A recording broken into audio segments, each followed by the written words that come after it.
اب ہمارے سامنے اس کے منکر دو ہیں، ایک غیر مقلد ہیں جو اپنے آپ کو اہل حدیث کہتے ہیں، ایک دیوبندی ہیں۔ دیوبندیوں کو قرآن اور حدیث سے دلیل دینے کی کوئی ضرورت نہیں ہے۔ آپ سوچ رہے ہوں گے یہ کیا بات کر رہا ہے یوسف رضا؟ ہاں، یہ میں اس لیے کہہ رہا ہوں کہ یہ علامہ ارشد کی کتاب ہے زلزلہ۔ اس میں علامہ ارشد نے دیوبندی بزرگوں کے بے شمار واقعات بیان کر دیے کہ انہوں نے اپنے بزرگوں کے بارے میں علم غیب کے بڑے واقعات لکھے ہیں۔ تو آپ ان سے یہ کہیں کہ دیکھیے، نبی کے لیے تو تم انکار کرتے ہو، اپنے مولانا کے بارے میں تم جو ہے وہ اتنے سارے واقعات بیان کرتے ہو، تو تمہارے مولانا کو جب علم غیب ہے تو جو پوری کائنات کے مولانا ہیں انہیں کیوں نہیں علم غیب ہوگا؟ بہت سارے واقعات بیان کیے گئے۔ قاسم نانوتوی جو مدرسہ دیوبند کے بانی ہیں ان کے بارے میں، رشید گنگوہی کے بارے میں، اشرف علی تھانوی کے بارے میں، مولوی یعقوب نانوتوی کے بارے میں بہت سارے واقعات بیان کیے گئے۔ ان کے بزرگوں کا حال یہ ہے کہ یہاں تک لکھا کہ ہمارے فلاں مولانا کے پاس جیسے ہی کوئی آتا اور کہتا السلام علیکم تو علم غیب کا حال یہ تھا کہ وہ فوراً سمجھ جاتے کہ اس کے دل میں کیا ہے۔ تو دیوبندی مولویوں کو جب یہ طاقت حاصل ہے تو ہمارے پیغمبر کو کیوں نہیں حاصل ہے؟ ہمارے آقا کو کیوں نہیں حاصل ہے؟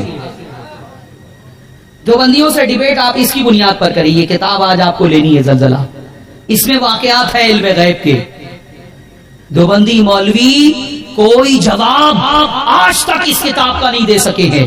اس کتاب کے جواب میں جو کتاب لکھی گئی انہوں نے حضور علیہ الصلوۃ والسلام کے لیے اعتراف کر لیا ہے، بلکہ ثابت کر دیا اس کے اندر کہ ہاں عقیدہ وہی صحیح ہے جو سنیوں کا ہے۔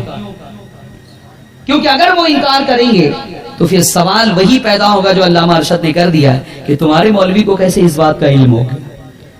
ایک واقعہ لکھا ہوا ہے کہ قاسم نانوتوی مدرسہ دیوبند کے جو بانی ہیں وہ ایک علاقے میں گئے تو وہاں کے دیوبندیوں نے مولانا کے استقبال میں ایک جلسہ رکھ دیا، اور اس کے بعد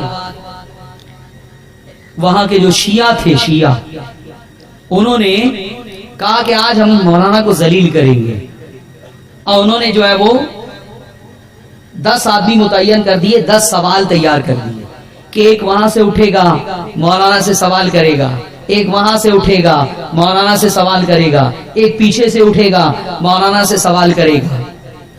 تو لکھا ہے کہ جب مولانا قاسم نانوتوی آئے جلسے میں تو وہ جو 10 لوگ تھے نا ان کو بھی پہچان لیا۔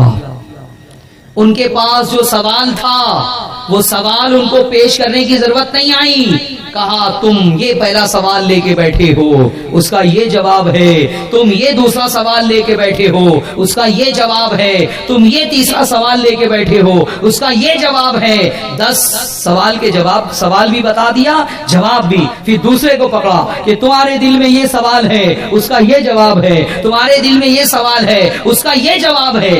اس طرح سے 100 سوال بھی بتا دیا، جواب بھی بتا دیا۔ تم اپنے نبی کے بارے میں یہ مانتے ہو یا نہیں؟ ارے بولو، ہمارا عقیدہ نبی کے بارے میں ہے۔ نبی کے بارے میں دیوبندی مولوی انکار کر رہا ہے، انکار کر رہا ہے۔ آپ کیوں نہیں پوچھتے کہ یہ قاسم نانوتوی کو کیسے علم ہو گیا؟ کیا تم قاسم نانوتوی کو خدا مانتے ہو؟ تم کہتے ہو اللہ کے سوا کوئی غیب نہیں جانتا، پھر ایک شخصیت کو غیب داں کی حیثیت سے تم نے پیش کیا کہ انہوں نے سوال بھی لوگوں کا بتا دیا، جواب بھی بتا دیا۔ بتاؤ یہ علم قاسم نانوتوی کو کہاں سے حاصل ہوا؟ اسی علم کا تم انکار کرتے ہو نبی کے بارے میں، کہاں سے حاصل ہوا؟ پھر کیا ہوا؟ پھر کیا ہوا؟ لکھا ہے کہ شیعوں کو بہت اپنی جو ہے انسلٹ محسوس ہوئی، انہوں نے پھر ایک دوسرا پلان بنایا۔ انہوں نے کہا کہ مولانا ہمارے یہاں ایک شخص کا انتقال ہو گیا ہے، اس کی چل کے نماز جنازہ آپ پڑھا دیں۔ قاسم نانوتوی نے کہا آپ لوگ شیعہ ہیں، ہم لوگ سنی ہیں، دونوں کا اصول الگ الگ ہے، طریقہ نماز کا الگ الگ ہے۔ تو انہوں نے جو ہے وہ پٹی پڑھائی، نہیں حضرت بزرگ ہر قوم کا بزرگ ہوتا ہے، آپ چل کے نماز جنازہ پڑھا دیں۔ تو بہت جب شیعوں نے اصرار کیا تو قاسم نانوتوی صاحب نماز جنازہ پڑھانے کے لیے آ گئے۔ اور شیعوں کا پلان یہ تھا کہ وہ جو جنازے میں فرد تھا نا آدمی، وہ مردہ نہیں تھا، زندہ تھا. کہا جب جیسے ہی قاسم نانوتوی اللہ اکبر نیت باندھیں گے اور پھر اللہ اکبر دوسری تکبیر کہیں گے اور تیسری تکبیر اللہ اکبر، ویسے ہی وہ ہنستے ہوئے زور سے اٹھے گا مردہ. کہ بہت علم غیب جاننے والے بنتے ہو، دیکھو میں زندہ ہوں، تم زندہ کے آگے کھڑے ہو گئے، تم کیا غیب داں ہو. تو یہ واقعہ لکھا ہوا ہے کہ پھر کیا ہوا. یہ ان کا پروگرام تھا. اب مولانا قاسم نانوتوی صاحب آئے. لکھا ہے سوانح قاسمی بھی کہ جیسے ہی مولانا آئے اور جنازے کے اوپر نظر پڑی، وہ تو چھپا ہوا تھا، چادر وغیرہ تھی، لیکن غصہ ہو گئے، ناراض ہو گئے، جلال میں آ گئے، انقباض کی کیفیت طاری ہو گئی، آنکھوں میں خون اتر آیا، لیکن کسی سے کچھ کہا نہیں. سمجھ گئے، دیکھ لیا نبی کو دیوار کے پیچھے کا علم نہیں ہے، لیکن اس جنازے میں جو لیٹا ہوا ہے وہ زندہ ہے، وہ دیکھ لیا، کچھ نہیں کہا اللہ اکبر، نیت باندھ لی، اللہ اکبر، دوسری تکبیر کہی، اللہ اکبر، تیسری کہی. وہ مردہ اٹھ نہیں رہا تھا. کسی نے کہا کہ پلان تھا یہ اٹھتا کیوں نہیں ہے، تو اس سے اٹھانے کے لیے کیا کہا، یہ کہا، وہ اٹھتا ہی نہیں ہے. پھر چوتھی تکبیر کہی اللہ اکبر، السلام علیکم ورحمت اللہ، السلام علیکم ورحمت اللہ، لے جاؤ، اب یہ صبح قیامت سے پہلے نہیں اٹھ سکتا. ہائے ہائے، یوسف رضا کو مجبور کر رہے ہو کہ نبی کا علم غیب جو ہے وہ ثابت کرے، دلیل دے. یہ تمہارے مولوی کو علم غیب کہاں سے آ گیا؟ نبی کو تم کہتے ہو دیوار کے پیچھے کا علم نہیں، اور قاسم نانوتوی کو وہ زندہ ہے یا مردہ ہے یہ معلوم ہو گیا. کیسے معلوم ہوا ہے؟ اس کا کوئی جواب دیوبندیوں کے پاس؟ علامہ ارشد القادری علیہ الرحمہ نے اسی لیے لکھا ہے کہ دیوبندی مسلک تضادات کا مجموعہ ہے، تضادات کا مجموعہ ہے.